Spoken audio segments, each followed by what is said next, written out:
দর্শক, আমরা এই মুহূর্তে রয়েছি শাহবাগ এবং শরীফ ওসমান হাদি হত্যাকারীদের বিচারের দাবিতে গতকালকে থেকে প্রায় 24 ঘন্টার অধিক সময় ধরে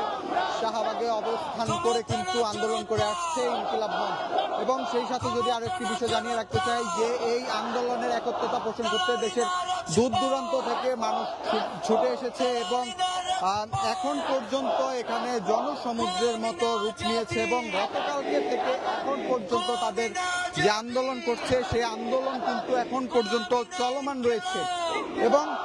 আমরা যদি আপনাদেরকে একটি বিষয় জানিয়ে রাখতে চাই যে গত 12 তারিখে কিন্তু বিজয়নগর এলাকায়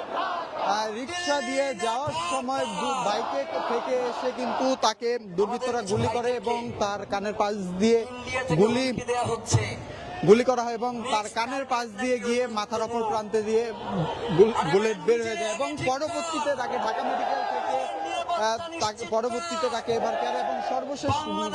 গত 15ই ডিসেম্বর কিন্তু তাকে এভার কেয়ার থেকে